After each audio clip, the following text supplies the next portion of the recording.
And what I'm going to do is to talk about a roadmap to the future, but I'm also going to, in the process, obviously reinforce what path we have taken and how we've come so far. And frankly, an easy example of that, we're all in.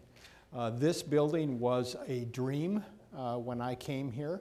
We were just finishing Research 2, the next building over, when I came, and this was a vacant lot and no funding for a facility.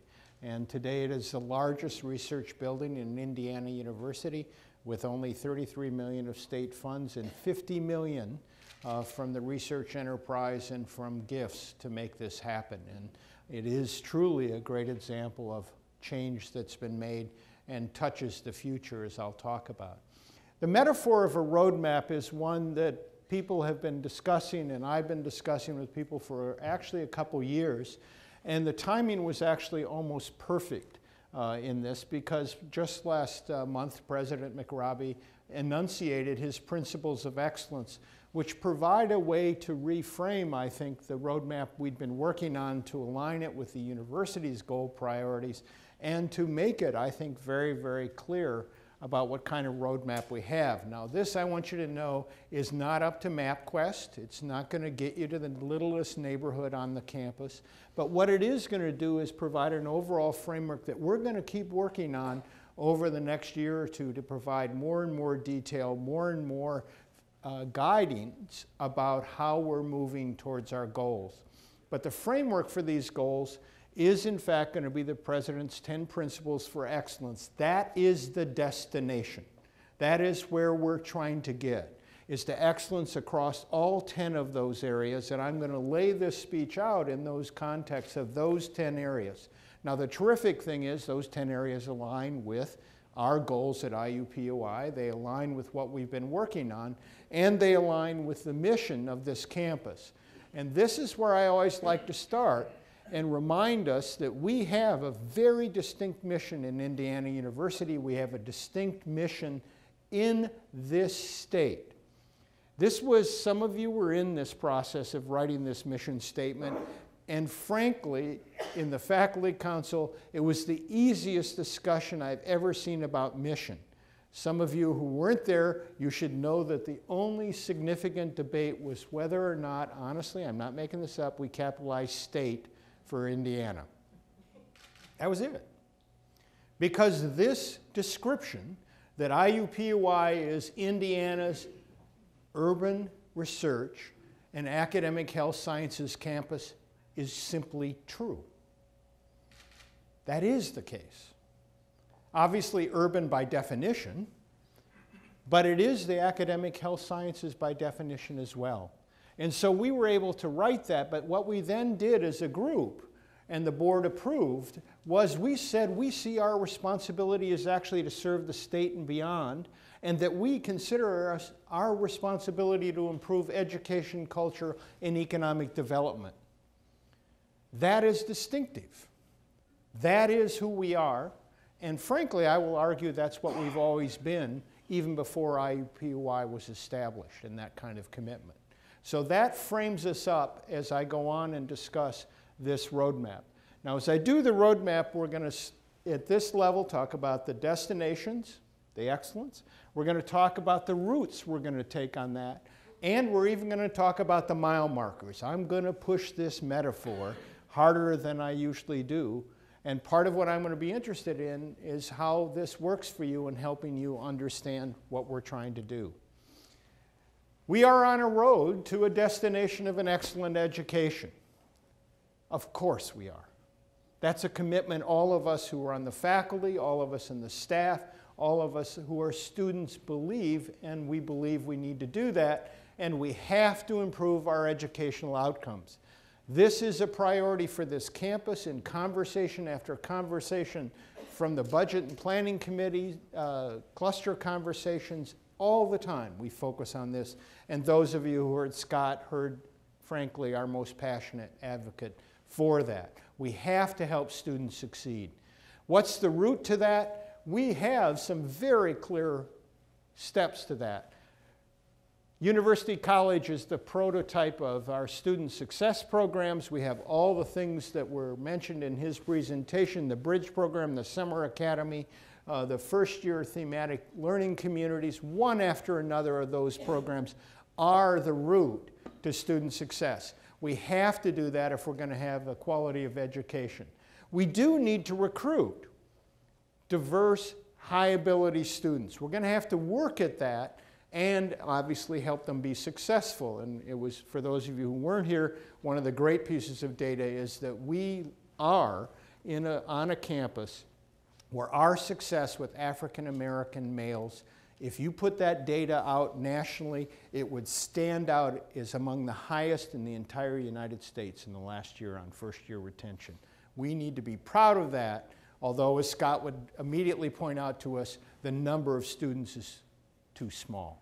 So we're succeeding with the ones we have, but we do not have enough. And so we do need to be able to do that. And one of the pieces we're going to work out in the next year is how do we find resources in order to do that. We have increased need-based aid on this campus from near zero, and I mean that, to a modest number of millions of dollars. We have to continue to grow that. This is an area in which we have a gap, and we need to do that. Some of that will need to be through philanthropy. Some of it will be, I believe, through reallocation resources. The RISE initiative has been one of the great developments that Dr. Sukhatme brought to us, bringing together the idea of research, international service, and experiential learning opportunities, and saying that let's make students take two of those, let's put it on the transcript, let's make it part of the Iupui challenge, rise to that challenge, but it also said, let's fund that. And so in this campaign that we're going to talk about, the impact campaign, one of the two major priorities is funding scholarships for the RISE initiative. And how are we going to do that? We are going to commit $500 to every $20,000 endowment for that program. That is a key element in this campaign. It is, I believe, going to be a key part of what we need to do for a quality education to get to an excellent one. We do need to keep working on incorporating diversity in our teaching and learning. We have data that shows there's a wide disparate in how much that is on this campus. Our friends in social work, virtually every student says it's in virtually every class. That's not true across the entire campus, and we need to keep working on that. And we need to continue doing one of the great things we've done in this decade, which is trying to improve the quality of campus life. Some of you in this room were here 25 and 30 years ago, and you know there was not only no place for a student to go eat or sit or study with another student, we didn't have sufficient and accessible parking, we didn't have enough classrooms, we had a whole gap. But what we have done is systematically work on that. We've improved food service, we still need more. Parents worry they're sending their student to Iupui and we don't have a traditional cafeteria kind of plan. Dawn Rhodes and her team has developed a meal plan and is establishing that, but we need more of that. We do need more housing, as the discussion in the last meeting goes. Housing predicts success. This is one of those clear data points.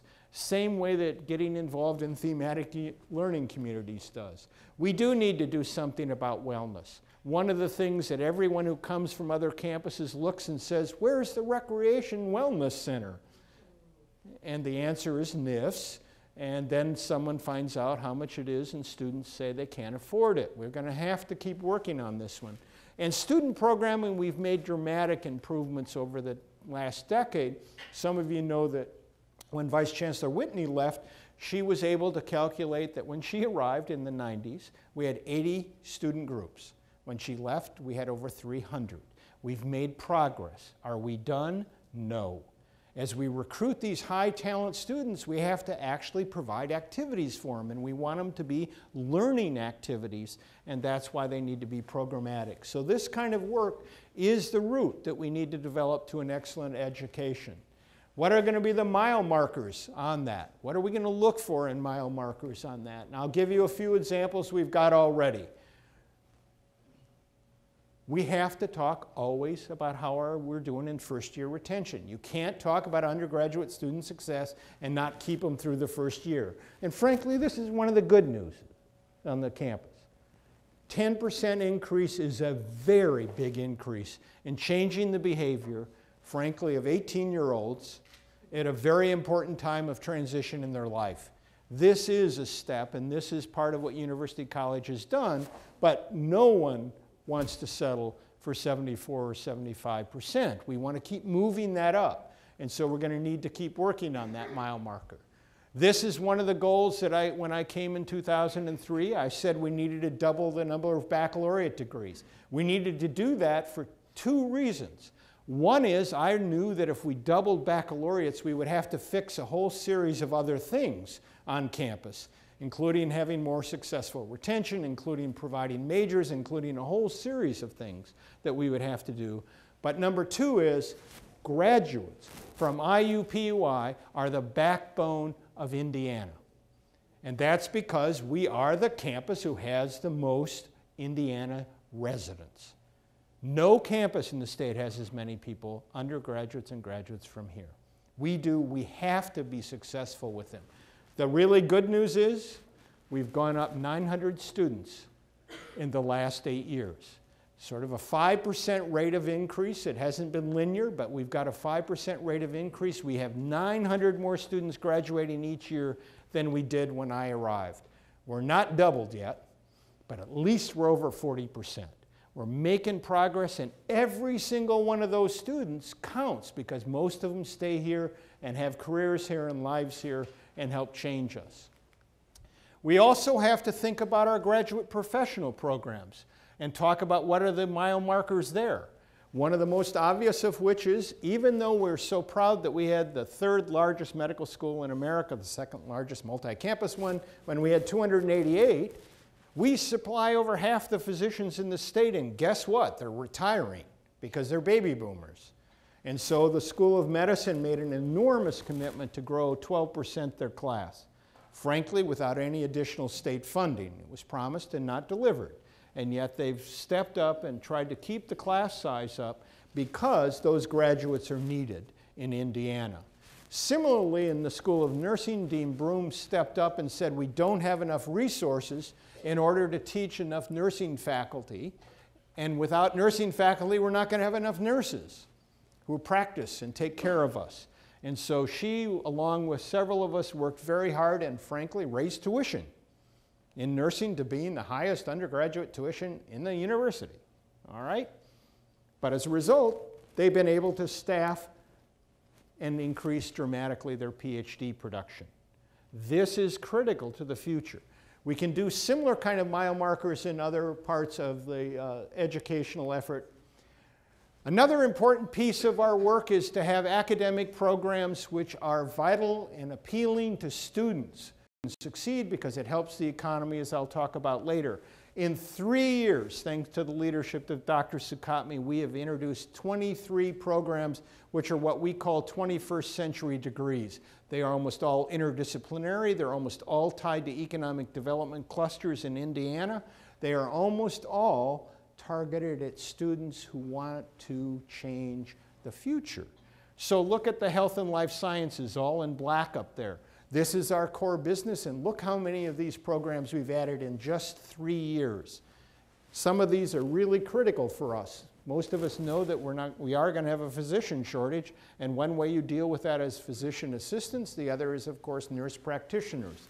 We've also added programs in other areas that relate to our economic development, energy engineering, philanthropic studies. Obviously, Indianapolis is a major site of philanthropy, information technology, and of course, motorsports engineering. Just a few examples of that kind of connection that helps us provide the excellent education that we need. We've also tried to improve services and support for our students.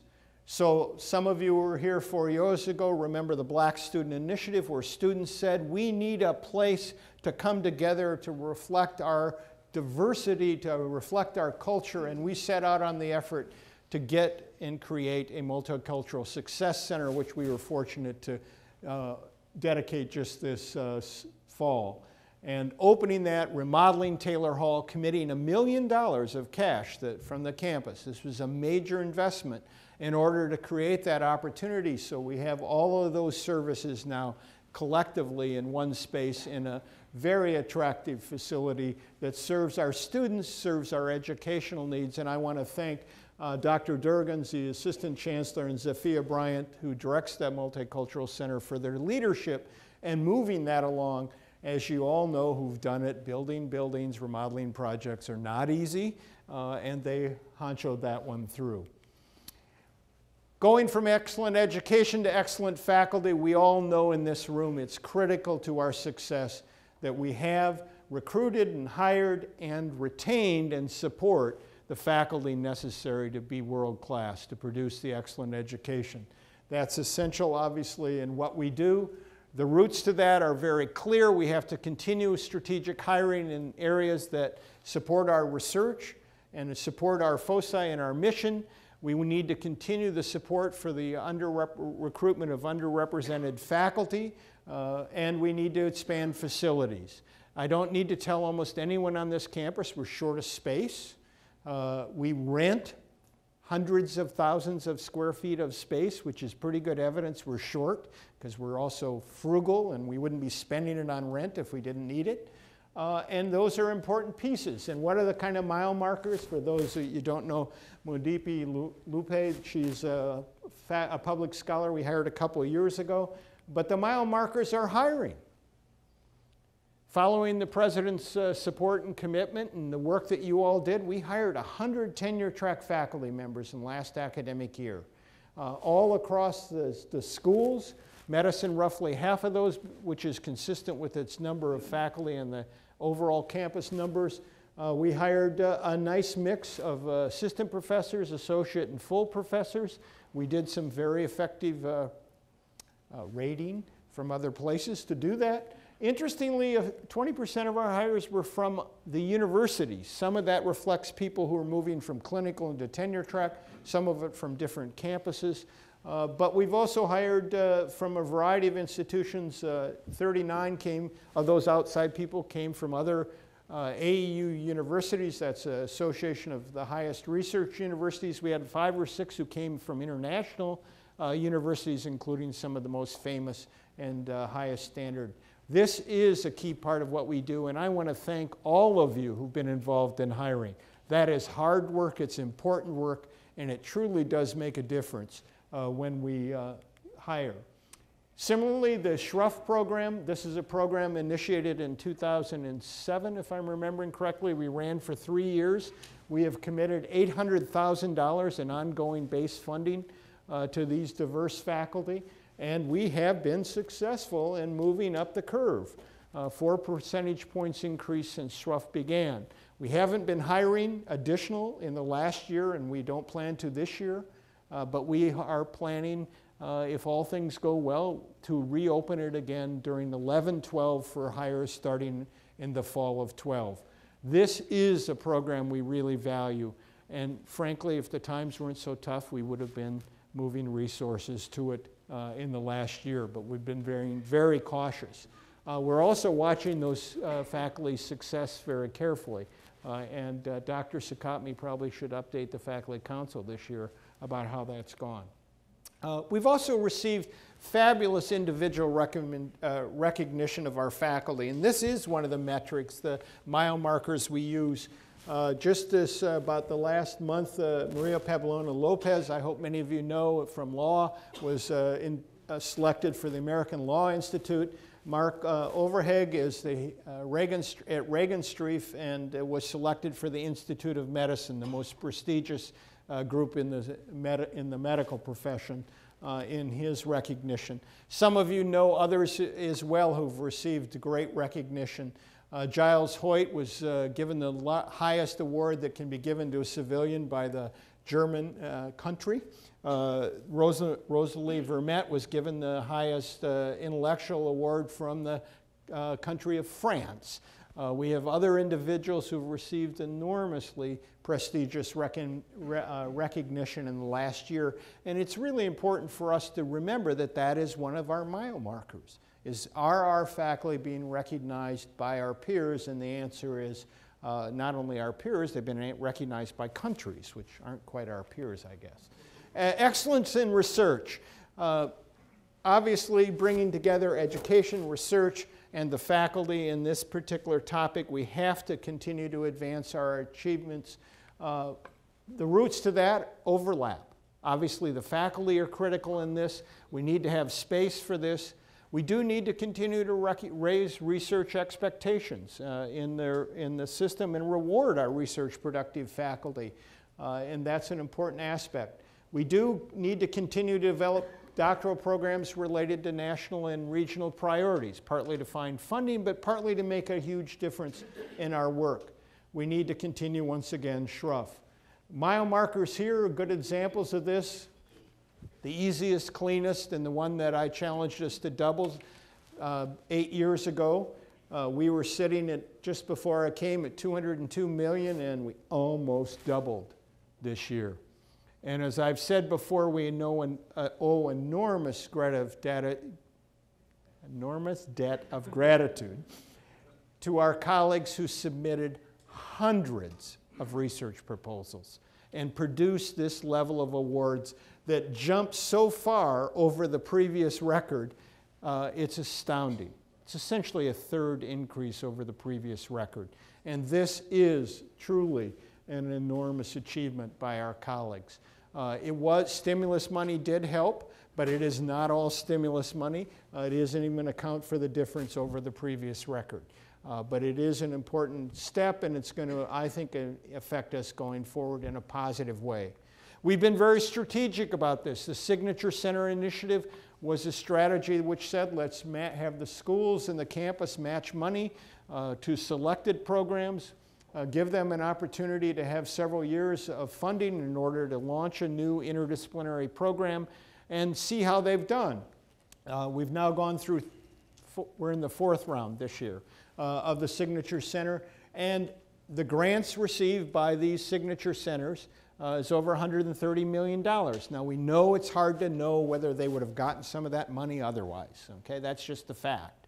But what we see is some tremendous successes in new innovative areas that the campus needs to be developing. Energy, regenerative biology, and systems biology, and personalized medicine are these are the largest grants received by the Signature Centers, and they're in areas of important innovation to us and important to our future in terms of research. So this kind of investment and this kind of measurement is a good example, again, of a mile marker. I also wanted to mention, we said we need to recognize our faculty. The Vice Chancellor for Research created the Research Frontier Trailblazer Award because my colleagues in the Chancellor's professors said we need to do something to recognize associate professors for their excellence. Because frankly, they're the people who are most likely to get rated. They're literally people who are succeeding greatly. They're not yet qualified for the highest national awards. And oftentimes somebody comes looking to them and they don't feel loved. Well, we want to not only have them feel loved, we want to recognize the people who are doing great work. And Terry Boris is a great example, a faculty member which we stole fair and square from IU Kokomo, who came here and within 2 years was named the general editor of a new edition of Shakespeare for the Oxford University Press. Those of you not in English may not realize this, but this would be putting you in one of the 2 most prestigious editions of Shakespeare in the world. Edited here at Iupui, edited by Terry, and I'm very pleased that Dr. Varamian and his colleagues selected her for this recognition. This is a good example of a mile marker, a good example of our colleagues in liberal arts and the humanities being recognized for world-class work. The international dimension of excellence is a key part of what we do. This slide I find amusing because it's, bilingual. I keep hoping the Chinese really does say slow and not something else. And I haven't had anybody Chinese speaker correct me yet. But someone said, well, why does it say slow? We're sort of a do-it campus. We're a speedy campus. In international areas, we have been very strategic. We have not just shot a shotgun off and tried to get as many partnerships as possible. We've taken a strategic approach to international and the development of excellence in this area. And we do that by deepening it and focusing much of what we do. Let me give you examples of key roots. The RISE initiative, once again, remember the I there is international, and we need to continue to develop that and get support. We also have to attract international students. This is one way we can diversify and bring to those Hoosiers who haven't been anywhere else the world. And we do it with our students that we recruit. And then we need to, as I already said, deepen our strategic partnerships as we move forward. Mile markers in this area, there are a number of very obvious ones. I just picked one. What about the number of students who come here to enroll at different, and this shows you the different levels, undergraduate, graduate, and so forth. We have sort of plateaued, frankly, and this is an area I think that we need to look at growing. We also have data, and I'm not going to show it to you, on the number of our students who have international experiences and so forth. And we have an enormous number of scholars who come here from international countries to visit and learn from us. We are developing additional partnerships. All of you, I hope, know well about our MOI partnership in Kenya. This is, in fact, a prototype for the entire world of a great partnership built on the work that was done by the School of Medicine beginning 20 years ago, focused on the School of Medicine at Moi University and its establishment, and then it moved into treating AIDS, and then our colleagues from the rest of the campus got involved, and 4 years ago we signed a strategic alliance with Moi University, and almost every school has had their dean gone to visit and partners with Moi. It's a perfect example of how you do things and build on strength. We've now launched a similar relationship with Sun Yat-sen University in Guangzhou, China. Since I last gave this update a year ago, I was able to go with Sandra Petronio, my wife, and a group of colleagues from the Confucius Institute. We visited Sun Yat-sen. We signed a strategic partnership with them. They are our partner in the Confucius Institute. Every Confucius Institute has a university in China as well as the Chinese government associated with it. And we went to the meeting in Beijing as well as signed that agreement. Already we have students who are going from Confucius Institute and other relationships there. You should know that just this lunch I was fortunate to host the governor of Zhejiang province, the province, frankly, next door to Guangdong province, which is a only 51 million person province, only has 3 cities over 6 million people, and only has one top 10 university, that's Zhejiang University that I visited last December. They are extraordinarily interested. They were the guests of the governor of the state of Indiana. The governor has visited them previously last year. The governor is going next week to visit them again. And we're going to continue exploring this partnership, and they are exceedingly interested in growing that. And we also wanted to show one of our students, our international students here. If you don't recognize Chen Ni, this is Iupui's first NCAA individual champion. Platform diving, this is a woman who's not afraid to go to the very top platform and does stuff diving that is just astounding. It's on the website. If you're a diving fan, you should see her. She's also an enormously delightful student. She came here 3 years ago and didn't speak a word of English. She is finishing her degree. She's going to go on to graduate school to get an education certificate. An enormously charming, talented, smart, great example of why you want to bring international students here and recruit those international students. Moving on to the next excellence, it's excellence in health sciences and healthcare. This is in the President's list of priorities, and we at IUPUI agree. This is a key part of what we do, and we have always said that we needed to focus on health and life sciences, as you know. The roots here will sound familiar. There were a series of these principles that appeared in all the other slides, and I gave them all to the deans in the health professions and asked them to rank the top 5 that they thought they needed to focus on immediately. And these are the ones they focused on. I want to point out to you that diversity is in that top 5. This is a key thing in the health areas because there's enormous health disparities and there's an enormous shortage of a diverse health workforce that they're focused on. But all of these markers are going to be critical for them routes are going to be critical for them. We have very clear markers in this, and I'm going to go through this very quickly because a lot of the ones we've talked about, research dollars and so forth, but I did want to mention several that have been key markers in health sciences. We made a decision about 3 years ago to develop a School of Public Health at Iupui. It was overdue. It was, as some of you know, I had this in my first meeting with Craig Brader in 2003 and said, why don't we have a School of Public Health? And we had that conversation. I learned about the history, and we made tentative plans as the opportunity came to develop a school. And the opportunity came, and we have systematically been developing that, and I'm very pleased to tell you that every one of the degree programs they need to be accredited has now been approved by the state of Indiana. Those programs are being launched systematically. We've had movement of faculty, some of you in this room, into that now Department of Public Health. They are going through their accreditation as a program. They will soon begin to launch going into a school. And of course, the fabulous news is last summer we received a $20 million grant from the Fairbanks Foundation to support the development of a School of Public Health. And thanks to Marie Swanson, who is the chair of that department and the Associate Vice Chancellor for Public Health, that train is moving down the pike. If you want to see a project manager who's not an engineer, that'd be Marie Swanson. She is checking the boxes off and moving us ahead with a program that we truly are going to be started at excellence in the work that we do. Clarion Health is a key partner. Those of you who don't know the details, Clarion is the operator of the IU Hospital, Riley Hospital, Methodist Hospital, and about 15 other hospitals around the state. But it is owned, if a nonprofit can be owned, by the Methodist Church and Indiana University. And so it is our close partner in healthcare. And I put this up to suggest to you the scale of Clarion Health. It's not just our 3 hospitals, although they're large here in town.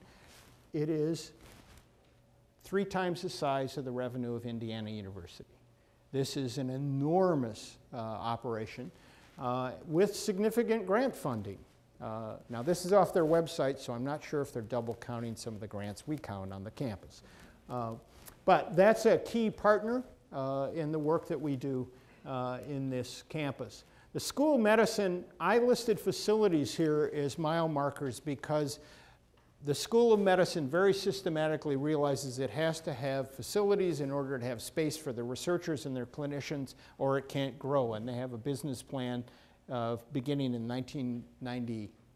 2000 that they've been working in, now are developing another one, along with the Board of Trustees talking about investing significantly, as in $50 million a year, in developing their research portfolio more. The Glick Eye Institute is the most immediate of these facilities. If you haven't driven down Michigan to the west, that's the very unusual, cool building, if you like glass and yellow glass and clear glass on a brick and limestone building. That's the Glick Eye Institute. That building is being built 100% with a gift. Marilyn and Eugene Glick gave $20 million to that building, and that's what's building it. No state money is involved. They also gave $10 million to endow the research enterprise. We need to continue to find more supporters of our work like Eugene and Marilyn. The new Wishart Hospital, if you haven't driven that way, you may not have noticed the very large fence with all the cool pictures of some people you may recognize, behind which there is a parking garage. I call it the big sister of all parking garages. It certainly couldn't be the greatest because the airport has that, but this is a 2,600 car garage is underway over there. The hospital's underway. That is a $700+ million hospital. Now, why do I list it with the School of Medicine? All the faculty, all the physicians at Wishart are our faculty minus about 1%. Our students report routinely, the medical students and many of the nursing students, that this is the best experience they have in their training. This is a key part of us, even though it's not part of Indiana University. It is a public hospital owned by Health and Hospital Corporation. Some of you have heard about the neurosciences building so many times you begin to doubt it. There is hope. It is back to the state to be approved. We hope after today's vote That's the big vote. We're hoping that it will go back and get approved and the money will be released. The legislature already funded this building. The money's never been released because of the recession. And we're hopeful this will be released in part because Clarion in that neighborhood, which is 16th and Senate up near Methodist, Clarion has just committed to build the office building for neuroscience, and they've committed to build a huge administration building with a private partner. So well over $100 million in construction up there, which begins to sound like it's time for us to build this building. This is critical to us, and you need to know there's some worry about the timing on this because those people, if anyone in here is in the psych research building, that building will be turned over in 3 years. 16? 14, sorry? Earlier than that, to the Wishart project. They need to move. That's the short version of that. Also wanted to show you in terms of public health, mentioned Fairbanks already, Silvio Bagatti and Jennifer, and I don't know if it's Weissel, have received a Lilly Award from the company for their work as well, and it's another great example of the kind of work and progress we're making in this area. Quickly, I want to mention at the bottom, I hope you've read that Clarion Health is going to rename itself Indiana University Health in January. They've already announced the names of the new hospitals. Riley is the only one that isn't going to have Indiana University Health first. It's going to be Riley Hospital and then Indiana, but all the rest will. And that transformation is going to occur in 2011. The other, I wanted to mention this specifically because of something I answered at the faculty council. The master planning process for health is, in fact, going to propose a building that would bring together health and rehab sciences, nursing, the School of Medicine, and public health into a single facility. It will be a big building. And so it would be bigger than this building. And so one of the questions is funding it, of course, but that's the vision. And the reason that's the vision is the fact that healthcare delivery and prevention, as Dr. Swanson would point out, are integrated activities. And we ought to think about that in terms of education and training that way. I also wanted to show Dean Williams, for some of you who don't know, one of our new colleagues this summer joined us in dentistry, and he is here as well because, of course, they're integrated. They already have facilities in the hospital areas, and he is out looking to raise funds to help replace parts of their building, which they would point out, I believe, President Windsor points out 1933 regularly as one of those buildings. Health and life sciences is not, as you well know, many of you in this room, just in the health professions. It's across the campus. Kelly does an MBA class on the business of life sciences. The Hall Center for Law and Health has for 7 different years done one on disability and the law, and it's an important research area on the campus. And in addition, many of you hire individuals whose research may be in sociology or anthropology or in mathematics, but in fact are focused on aspects related to health sciences. And that, I think, has become one of the real strengths of the campus, is that we see the opportunity for those kinds of connections. As I move on to excellence in engagement and economic development, this is, of course, one of the areas that it's very easy to talk about Iupui. I won't belabor this because all of you who've been here know how central this is to what we do. Everything from civic engagement is an overall strategy, service learning. The talent dividend is the notion of trying to increase the percentage of baccalaureate degree holding adults in a community, and it changes the economics of that community.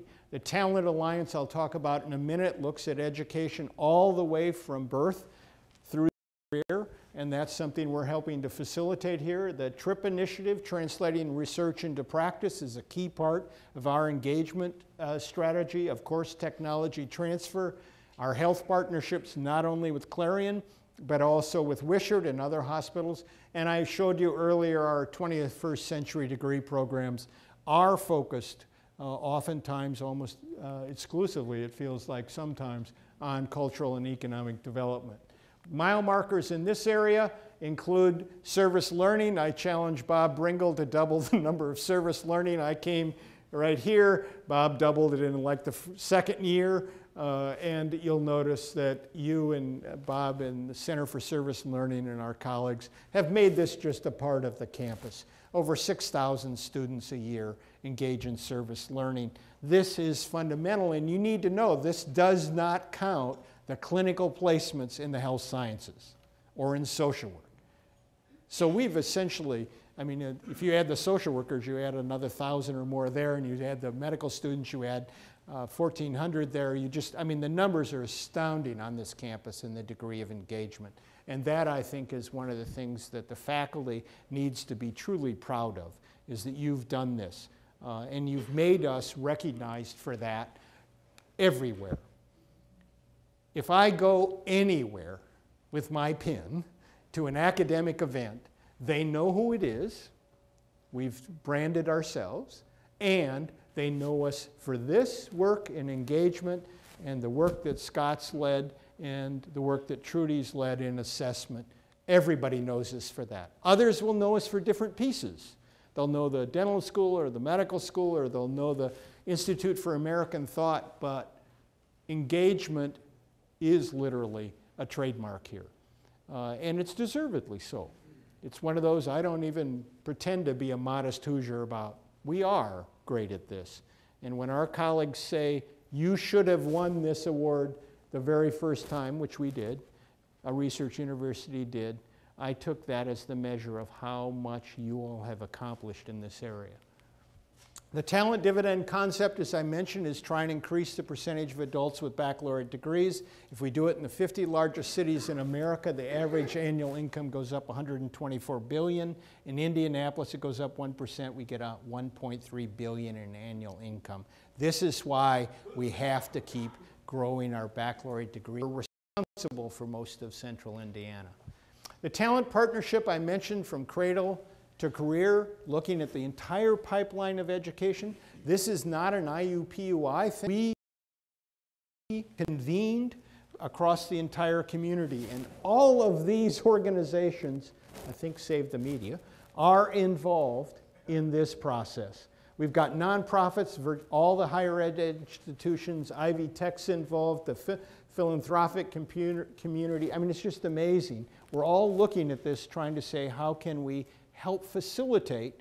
And the reason it's under mile markers is, well, our biggest thing we've done so far is we've identified 8 metrics, 8 markers of success in this area. Preparation for kindergarten, graduation from high school, going to college and graduating, a series of those markers, and that's why I mentioned that. Translating research into practice is many, many things, as Dr. Petronio and our colleagues have established and shared around the campus. One of them, I'll just take an example, is tech transfer. I just wanted to mention 2 companies that you might not be aware of because they're relatively new and have been successful in receiving funding recently. Infoton is Professor Dunn and Professor Molitoris, a new company with $1 million tech grant. And ImmuneWorks, in their first clinical trials, this is Executive Associate Dean of the School of Medicine, David Wilkes' company. And there are 2 great examples of people who are doing bench work here on campus, clinical work here on campus, have spun this out into companies and are in fact developing new companies and new opportunities. 2 very straightforward examples we have on this campus, hundreds of them, that are translating research into practice. And I direct you to the TRIP website to see some good examples of that. Excellence in advancement, the president made the point, we need to be able to tell our message. We need to raise funds through philanthropy, and at Iupui, we agree. The Iupui Impact Campaign kicked off October 9th in the campus center. It was an invitation event for some of our major donors who've been willing to support us in the silent phase of the campaign. We are now public, and so what that means is we actually stood up and said what our goal was, which had only been whispered, and it wasn't finalized until the week before, I believe. And there was a little worry by some of our colleagues, including me, what number we would pick. But the number we chose is $1 billion $250 million. This is only $211 million more than the last campaign, so it's conceivable. It's hard work, it's a challenge, but we already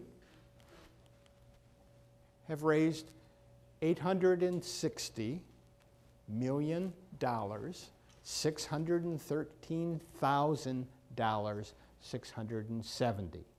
That's 69% of the goal. We don't have 3 years, and so I can look at the vice president for the foundation and a couple of development officers and say, why are you here? You should be out raising money. But I believe we can do this. That's why we set this goal. And I believe that the evidence we've got is the kind of support we've gotten already shows that people care about that goal. That's in the mile markers. I'm going back, make sure I didn't skip anything. The marketing communication campaign, the impact campaign, and that there is a concern that we have identified as a priority in the last year in the cluster conversations about communicating internally. And I hope you've noticed there's the desk of the chancellor every Monday morning. We're trying to provide more information and more facts about what's going on. We're confronting issues when they come up. If there's a controversy, we talk about it there. We're trying to get that information out, and we're going to continue to expand that. As I mentioned, the mile markers, we have a really clear mile marker in the impact campaign. Month by month, we track this. The ad campaign is part of advancement. It's part of getting the message out. And for several years, we have systematically, under the leadership of Vice Chancellor Warner and Torrey Brown over there in the corner, been running this campaign. And I want to point out, for those of you who haven't heard me say this, this is not an accident. This is the strategy. What the strategy was is that some of you are old enough to remember the campaign, which is Why Not Both? That was running when I came in 2003. And that campaign was designed to teach high school-age students what Iupui was, that you could give degrees from either Indiana or Purdue. And why pick going to West Lafayette or Calumet or picking to go to Bloomington or Richmond? You could come to Iupui and get both as your choice. And that campaign worked. It was a brilliant campaign. Our students all know you can get both degrees here now. That's what our name means. That's over. Then we ran a campaign targeted at young professionals who would come back and get master's degrees or law degrees or other specialty degrees. And you may have seen some of those ads because they were targeted at people sort of close to your age group. And they showed young professionals in the state capitol or downtown coming here and getting their degrees. And then our research showed the young people would say, I'm going to go to Iupui and get a bachelor's degree or a master's degree. And some old fogey, my age, would say, well, it wasn't very nice when I went to college, which frankly would be true. I went to college in 1967, okay? So it's changed. It's a totally different place. So how do you do that? So what we've been doing systematically in the ads is always showing people, always showing the energy, always having the colors, taking in the last few years the impact name to emphasize action and effect and what we can do to have an impact. And finally, Troy and Amy walked in my office and said to me, we need you to be in the commercials. Most of you have no reason to know this, but early in my career, I taught television. I made a conscious choice. I preferred to be the director, producer, professor, not the talent. I'm serious. I made this choice. They came in and said, we need you to do this because we're going over 35. And I said to Troy, you want me because you want the old guy to reach out to the older audience, right? And Troy said, you understand. So these campaigns, you've seen, because you watch the news, because you drive down the freeway. Young people don't tell me about this campaign.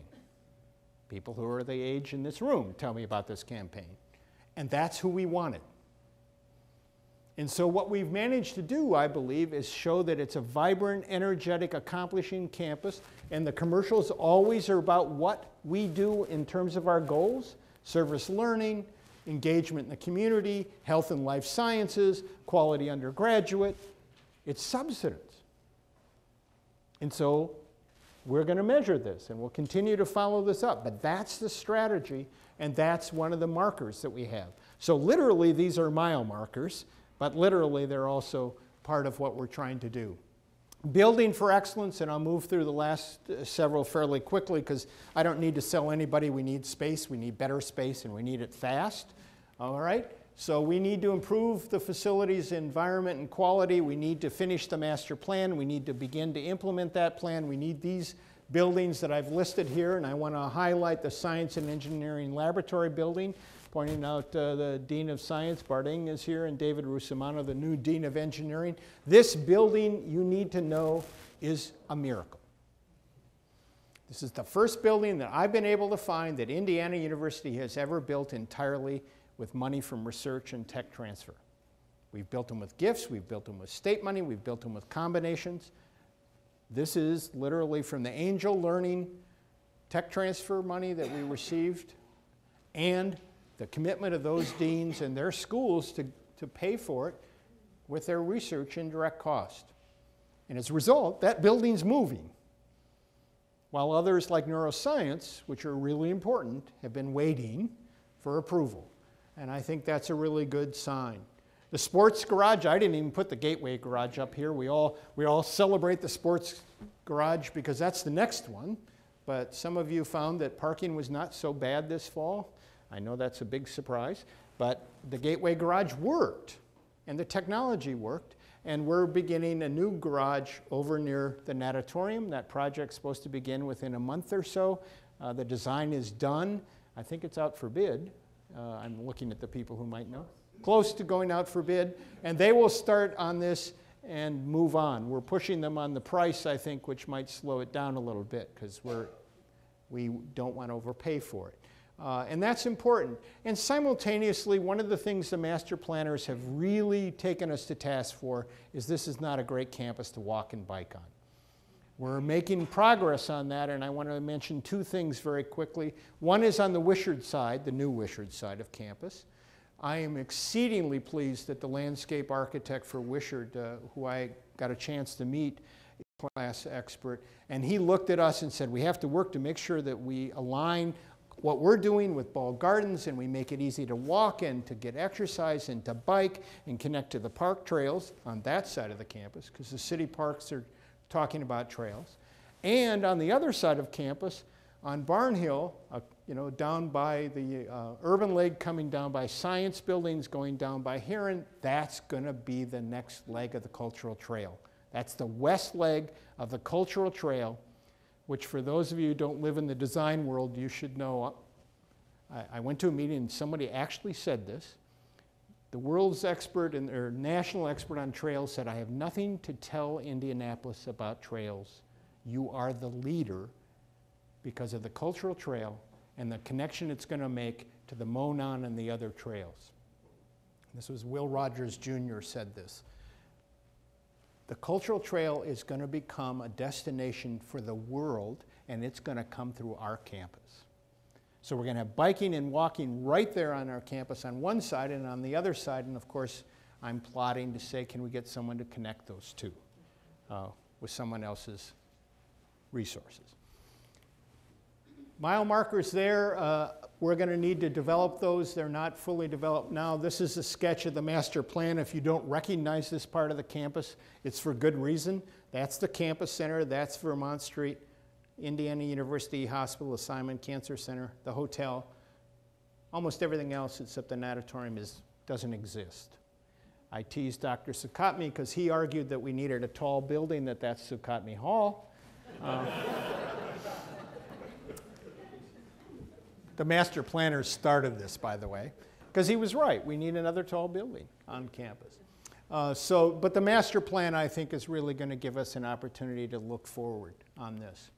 The centrality of information is one of the excellences in the President's initiative. For us, the focus on that, I think, is on teaching, learning, and research. The mile markers are pretty clear, and this is the one that stunned me. I asked Becky Porter this a month or so ago. I said, how many students are enrolled online at Iupui this fall? 10,000. 1/3. These are duplicated, but 1/3 roughly. 27,000 credit hours is about 9% of our credit hours are online. We are already an online campus. Not 100% or anything, but it's an important part. Those of you who don't know Anna McDaniel in nursing, nursing is here because they were pioneers online. They have moved online long ago, and many of Anna's colleagues have been involved. Her own research looks at using video and games in order to change behaviors, like young adolescent women smoking is one of her targets. And they just hosted this conference about a week ago here on the campus. In the research area, there are numerous examples I could have pulled out. I picked out Andy Sakin, who was a great hire in the School of Medicine. They stole him fair and square from Dartmouth, along with about 5 other people from other institutions. And he does neuroimaging. This is one of our strengths at Indiana University, imaging in general, and both campuses, the big campuses, but also neuro, and obviously completely dependent these days on IT and the work that goes there. We're supposed to be responsible stewards of our resources. I love this slide for the farm look, the corn being there and taking care of the land. We do have to be efficient and effective. We, at this campus, do that through peer review, that we have periodic of our programs.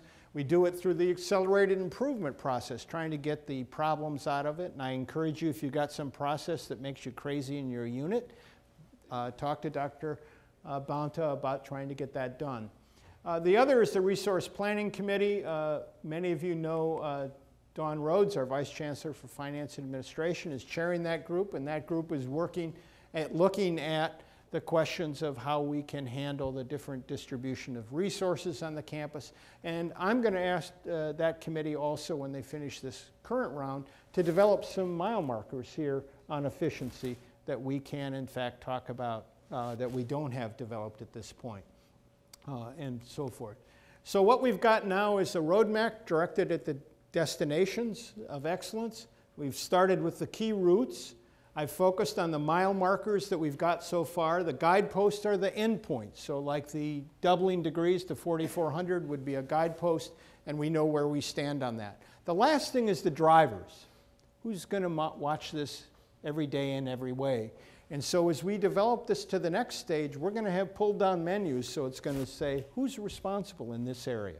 And this, I believe, is going to be something we'll be able to put up on the web, and individuals will be able to look and see and follow and understand where we are and where we're going here at Iupui.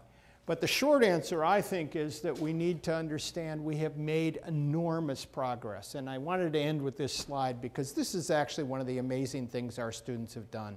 Our students got together a year ago and said, we need some distinctive student event, like the Little 500 in Bloomington, and they came up with a canoe race on the canal.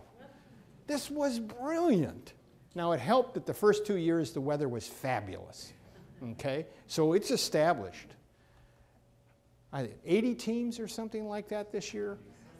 Say? 86 teams. 96, okay, even higher. This has become a major thing. This was unimaginable when I came here. I mean, it's just unimaginable. And it's not just because the canal wasn't so cool. It's just that it wouldn't have happened.